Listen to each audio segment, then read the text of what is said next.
2017 में doctor Ambedkar mission से एक संगठन है अखिल भारतीय अनुसूचित जाति जनजाति कर्मचारी कल्याण एसोसिएशन, जिसको शॉर्ट में हम लोग आवाज का कहते हैं। और हमारे संगठन के माध्यम से हम लोगों ने 2018 में ये विचार किया कि समाज के अंदर जो आज समस्याएं हैं, जो कुरीतियां हैं, उनको हम गांव-गांव जाकर जागरूक करने का कार्य करेंगे। 15 अगस्त 1952 को बाबा साहब एक भाषण देते हैं मुंबई में। बाबा साहब उस स्पीच में बहुत स्पष्ट ढंग से कहते हैं कि मैंने अपने समाज के लिए, अपने जीवन संघर्ष में मैंने अपने समाज के लिए 3 कार्य किए। वो 3 कार्य कौन से हैं जान लीजिए मेरे साथियों, मेरी माताओं बहनों। पहला कार्य बाबा साहब कहते हैं कि मैंने अपने समाज के लिए मैंने ज्वलंत स्वाभिमान पैदा किया। सम्मानित साथियों, नमो बुद्धाय, जय भीम। आवाज का न्यूज चैनल में आपका हार्दिक स्वागत है। आज के समाचारों में जनपद कन्नौज से बड़ी खबर। आवाज का कन्नौज टीम एवं BBS3 कन्नौज टीम आज अर्थात 18 नवंबर 2025 को ग्राम चौधरियापुर में, जहां पर बौद्ध कथा का आयोजन पिछले 14 नवंबर से लगातार चल रहा है और 20 नवंबर तक चलेगा। सम्मानित साथियों, आवाज का कन्नौज की टीम, BBS3 कन्नौज की टीम के सम्मानित पदाधिकारीगण इस कार्यक्रम में अपनी गरिमामयी उपस्थिति देने पहुंचते हैं। BBS3 जिला अध्यक्ष आदरणीय रोहित कुमार गौतम जी जनपद कन्नौज से अपनी टीम के सदस्य आदरणीय धर्मेंद्र कुमार जी के साथ ही साथ मैं स्वयं सर्वजित आर्य जिला अध्यक्ष अखिल भारतीय अनुसूचित जाति जनजाति कर्मचारी कल्याण एसोसिएशन आवाज का नई दिल्ली, आदरणीय रोहित कुमार गौतम जी, धर्मेंद्र कुमार जी के साथ ही साथ सुनील कुमार दिवाकर जी, जो कि युवा समाज सेवी हैं, जो स्वयं वहां पर पहुंचकर न सिर्फ अपनी गरिमा में उपस्थिति देते हैं बल्कि अपने विचारों से भी समाज का मार्गदर्शन करते हैं और भारतीय संविधान की एक बुकलेट और आयोजक साथियों को बाबा साहब की सुंदर सी फोटो और बौद्ध आचार्य LPG साहब को एक फोटो समर्पित करते हैं, आदर करते हैं, सम्मान करते हैं।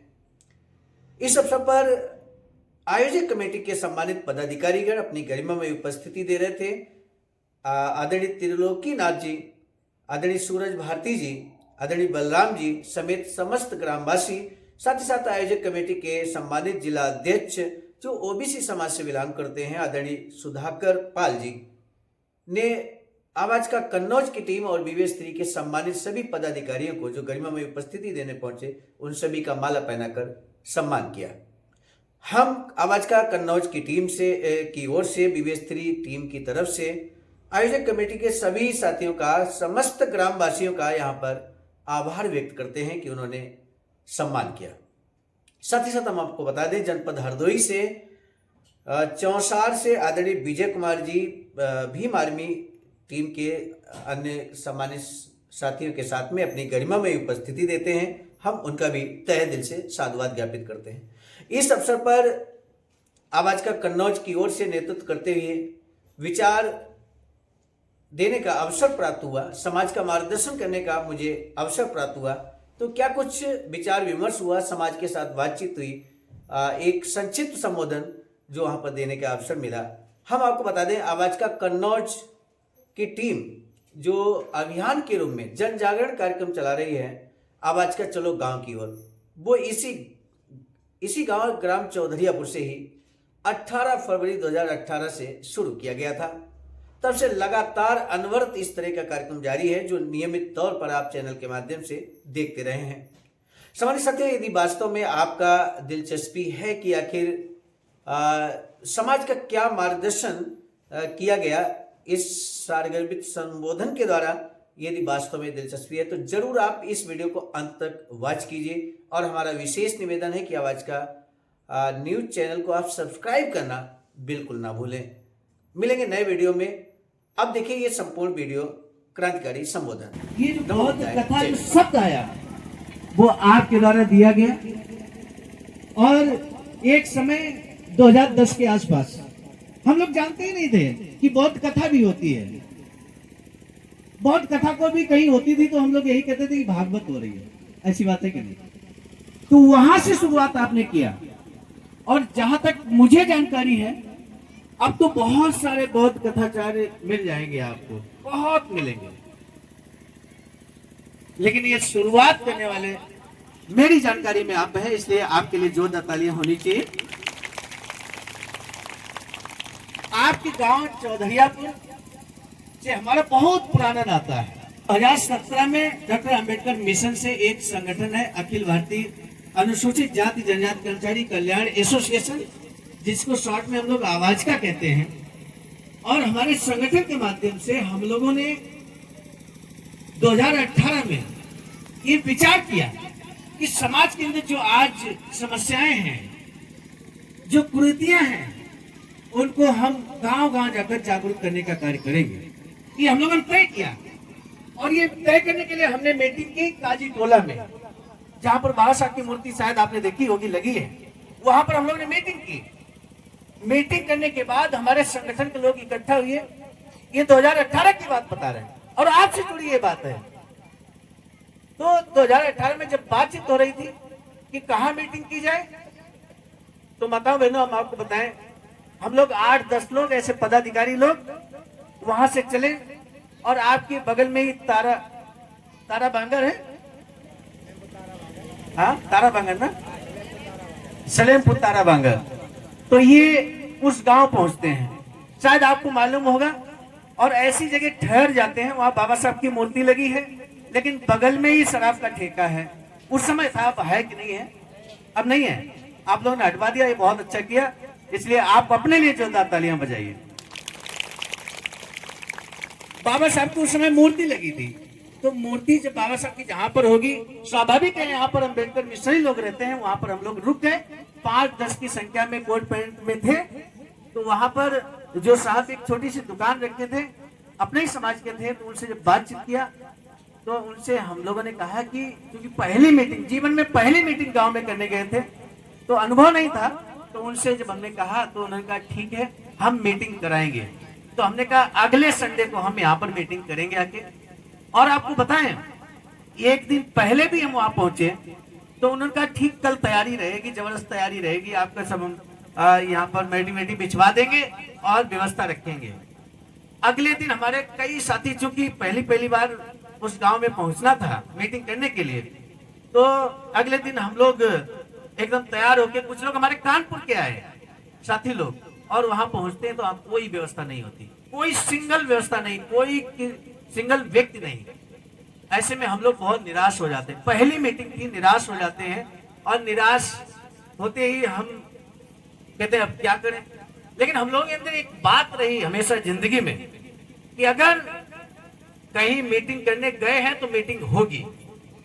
अब उस समय मुझे लगता है यहाँ चौधरियापुर में जो प्रधान जी थे वो अपने ही समाज के थे, इस समय मुझे नहीं मालूम है, उस समय 2018 की बात कर रहे हैं। तो मुझे जानकारी मिली कि अपने ही प्रधान है, बगल में ही गांव है चौधरियापुर। तो हम 8-10 लोग चौधरियापुर यहाँ पे आते हैं, और मुझे ध्यान नहीं आ रहा संभवतः इसी गली में या इसके पीछे कोई गली होगी, यही मकान है, ये वाला, ये सामने मकान ना, हाँ। तो यहीं पर बैठकर, और यहाँ वो प्रधान जी के बेटे थे, उन्होंने कहा कि आप चिंता मत करिए, अभी हम आपकी मीटिंग कराते हैं। और हम लोग बैनर वगैरह लाए थे, बनवा के लगाया। बहुत शानदार मीटिंग, बेहतरीन मीटिंग 2018, वो दिन था 18 फरवरी 2018। आवाज का चलो गांव की मीटिंग आपके गांव में पहली बार हुई थी, और तब से हम लोग सैकड़ों मीटिंग इस जनपद कन्नौज में कर चुके हैं, विभिन्न आस पड़ोस के जनपदों में कर चुके हैं, लेकिन आपके गांव का नाम हम जरूर वहां पर लेते हैं। और ये कहते हैं कि हमने इस मीटिंग की शुरुआत ग्राम चौधरियापुर से की थी, इसका जिक्र हम अवश्य करते हैं। हमारे साथी जो सूरज भारती जी हैं, बलराम जी हैं, इनसे कल हमारी बातचीत हुई, आज भी बातचीत हुई। तो इन्होंने कहा कि सर वैसे तो 4 बजे तक बहुत कथा होती है, हम लोगों का 3:30 बजे तक विद्यालय रहता है, 3:30 बजे विद्यालय छोड़ नहीं सकते। तो इन्होंने कहा कि आप परेशान मत होइए, आप आइए, हम 5 बजे तक बढ़वा देंगे। ये इन्होंने आश्वासन दिया, तो हमने कहा हम जरूर आ जाएंगे, और उसी के तहत आज हम आपके बीच में हैं। 2-3 बातें हम आपके बीच जरूर करेंगे, क्योंकि आए हैं तो सार्थक कुछ बातें हो जाएं तो बहुत अच्छा रहेगा। और ऐसे गांव जहां से हमने यूं कहें कि जैसे हम अपने बच्चे को प्राइमरी विद्यालय में भेजते हैं, पहला क्लास जब बच्चा जहां पढ़ता है वो नींव होती है, तो मैंने तो ये ग्राम चौधरियापुर जिंदगी में कभी मैं भुला नहीं सकता, इसलिए 2-4 बातें मैं करके यहाँ से जाऊंगा। माता बहनों, अक्सर हम लोग इस बात, एक प्रश्न हम सभी के समझ चाहता है, हम सभी के समझ चाहता है कि आखिर बाबा साहब ने हम सभी को क्या दिया। तब कई लोग ऐसे होते हैं जो पढ़े लिखे नहीं होते हैं, जो पढ़े लिखे नहीं होते, वो सोचते हैं इस बात को कि साहब आप तो प्रिंसिपल बन गए तो आपको बाबा साहब ने कुछ दिया होगा, हम तो पढ़े लिखे नहीं हैं। माताएं बहनें सोच सकती हैं कि हम तो रोटी चौका बर्तन करते हैं, हमें क्या बाबा साहब ने दिया।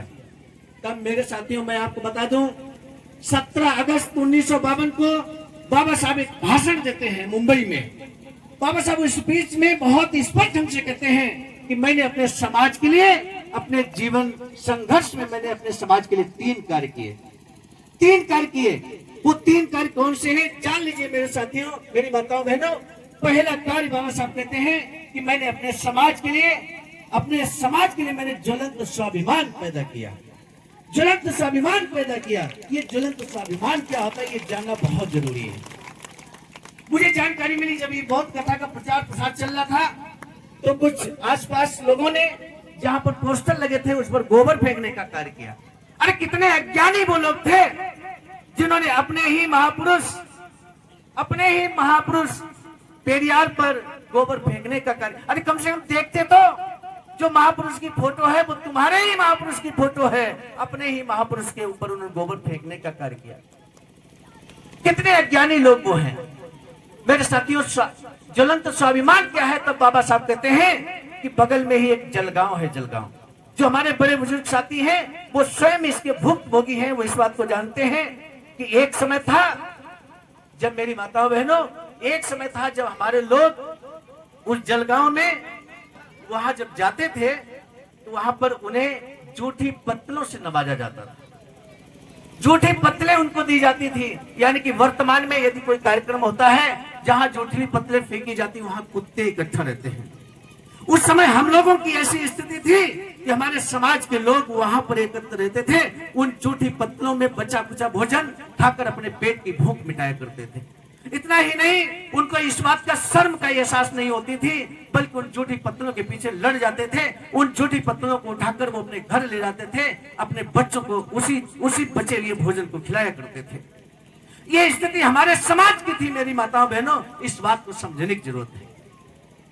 इस स्थिति को निकालकर अगर वर्तमान में हम आपसे पूछे, बाबा साहब स्वयं जनसभा को संबोधित करते हुए कहते हैं कि आप मुझे बताइए कि क्या वर्तमान में आप ऐसे किसी भोज को स्वीकार करोगे। तब माताओं बहनों में आपसे पूछता हूं कि क्या ऐसे किसी भोज में जहां जूठी पत्तलों से आपके पति को, आपके बेटे को नवाजा जाए, क्या ऐसे आप भोज में अपने पति को, अपने बेटे को, अपने भाई को भेजने का कार्य करेंगे? क्या नहीं करेंगे ना। ये जो स्वाभिमान आपके अंदर आया, ये ज्वलंत स्वाभिमान परम पूज्य बोधिसत्व बाबा साहब डॉक्टर भीमराव अम्बेडकर ने जगाया है। इस बात को ध्यान रखिए मेरी माताओं में। यही ज्वलंत स्वाभिमान, आप पढ़े लिखे नहीं हैं, ये स्वाभिमान आपके अंदर है। अभी आपने बोला ना, ये स्वाभिमान आपके अंदर है। ये कैसे आया? ये बाबा साहब ने आपके अंदर ज्वलंत स्वाभिमान जगाया है। तब बाबा साहब कहते हैं दूसरा कार्य मैंने अपने समाज के लिए किया। एक समय था जब हमारे समाज के लिए शिक्षा के दरवाजे बंद थे, स्कूलों में एडमिशन हमारे समाज का बच्चा नहीं ले सकता था। लेकिन आज एक से एक बेहतरीन स्कूल, टॉप लेवल के स्कूल, यूनिवर्सिटी में हमारे बच्चे का एडमिशन होता है कि नहीं होता है? तो इस शिक्षा के दरवाजे खोलने का कार्य किसने किया? परम पूज्य बोधिसत्व बाबा साहब डॉक्टर भीमराव अम्बेडकर ने किया। इस बात को ध्यान रखिए मेरी माताओं बहन। ये दूसरा कार्य बाबा साहब ने हमारे लिए किया। तीसरा महत्वपूर्ण कार्य, वर्तमान में आप प्रधान का चुनाव लड़ते हैं, आप जिला पंचायत सदस्य बनते हैं, हमारे समाज के लोग सांसद विधायक बनते हैं। और मेरे साथियों, हम लोग तो ऐसे प्रदेश के निवासी हैं, उत्तर प्रदेश के निवासी हैं, जहां पर हम लोगों ने न सिर्फ प्रधान बनाए, न सिर्फ सांसद बनाए, न सिर्फ विधायक बनाए, बल्कि अपने इस उत्तर प्रदेश, जो इस देश का सबसे बड़ा राज्य है, यहाँ पर बहन कुमारी मायावती को 4 बार मुख्यमंत्री बनाया है। बनाया कि नहीं बनाया? ये देन किसकी है? ये राजनीति का अधिकार देने का कार्य परम पूज्य बोधिसत्व बाबा साहब डॉक्टर भीमराव अम्बेडकर ने हम सभी के लिए किया है। इस बात को ध्यान रखिए। आज के बाद कोई आपसे पूछे कि आप पढ़े लिखे नहीं है, बताओ बाबा साहब ने आपको क्या दिया, तो पहली बात बता दीजिए, ज्वलंत स्वाभिमान दिया। सम्मान के साथ आज आप बैठे हैं, सम्मान के साथ हमारे साथी बैठे हैं, ये देन बाबा साहब की है। हम पढ़े लिखे ना हो कोई बात नहीं, लेकिन ज्वलंत सम्मान तो है, सम्मान की भावना तो है, अच्छे कपड़े पहनने का अधिकार तो है, ये देन बाबा साहब की है, ये बता दीजिएगा उन्हें। शिक्षा के दरवाजे खोलने का कार्य बाबा साहब ने किया, साथ ही साथ राजनीति का अधिकार, वोट देने का अधिकार बाबा साहब ने दिया। आप पढ़े लिखे बिल्कुल ना हो, 18 वर्ष की उम्र पूरी हो गई है, आप वोट दे सकते हैं। एक बहुत अच्छी बात, इस समय SIR चल रहा है, SIR यानी कि वोट इस समय बन रहे हैं। आप सभी लोग, क्योंकि वोट ही वो ताकत है जिनकी बदौलत 5 साल बाद लोग आपके कदमों में आ जाते हैं, आ जाते हैं कि नहीं। इसलिए ध्यान से सबसे पहला कार्य आप ये करिए कि किसी भी कीमत पर हमारे समाज के जो खासकर जागरूक साथी हैं, सूरज भारती, बलराम जी समेत ऐसे जो साथी हैं, इन लोगों की भी जिम्मेदारी बढ़ जाती है कि किसी भी कीमत पर हमारे समाज का कोई भी वोट कटना नहीं चाहिए। यदि कट गया तो बताओ, ये 5 साल बाद जो नतमस्तक होते हैं आपके समक्ष, कोई नतमस्तक होगा क्या? जिसको पता चल जाएगा आपका वोट नहीं है, वो आपके दरवाजे नहीं आएगा, नहीं आएगा, आपकी कोई बात नहीं सुनेगा, आपका कोई अधिकार नहीं आपको मिल पाएगा। इसलिए वोट में वो ताकत है जिसका एहसास आप सभी लोग जानते हैं, एहसास है आप सभी को। इसलिए माताओं बहनों, 3 महत्वपूर्ण बातें जब कभी कोई आपसे पूछे तो ये जरूर बता दीजिएगा कि बाबा साहब ने हमारे लिए क्या किया है। क्योंकि ये बहुत कथा कार्यक्रम है, हम आप सभी से अनुरोध करेंगे, अपने लीडर से अनुरोध करेंगे कि फिर कभी आप यहाँ पर एक मीटिंग रखें और हम लोग अपनी पूरी टीम के साथ आपके बीच आएंगे। एक बार पुनः आपने बहुत ध्यान से सुना, इसके लिए बहुत बहुत धन्यवाद, बहुत बहुत आभार, आप सभी का बहुत बहुत आभार। आपसे आकर मुझे पुरानी वही दिन याद आ रहा है, 18 फरवरी 2018 का, उस एहसास कराने के लिए यहाँ के जिन आयोजकों ने आज ये बोध कथा का आयोजन कराया है, हम उनके प्रति बहुत धन्यवाद ज्ञापित करते हैं। अपने संगठन की तरफ से हम आपसे लगातार जुड़े हैं, जुड़े रहेंगे। और साथ ही साथ मुझे जहाँ तक जानकारी मिलती है कि गुरु जी का कहीं कार्यक्रम है, हम जरूर जाने का प्रयास करते हैं, समय निकालते हैं, जरूर पहुंचते हैं। एक बार पुनः बोध कथा जो टीम है हमारी, जो त्याग समर्पण का बहुत बड़ा प्रतीक हमारे सामने है, हम आपका अपने संगठन की तरफ से बहुत बहुत धन्यवाद ज्ञापित करते हैं। इसी क्रम में अभी थोड़े दिन पहले एक बोध कथा का आयोजन हमारे आदरणीय सुनील दिवाकर जी हमारे साथ में हैं, उन्होंने कराया था। हम आपसे अनुरोध करेंगे कि आप कुछ जो लाए हैं अभी देने का कार्यक्रम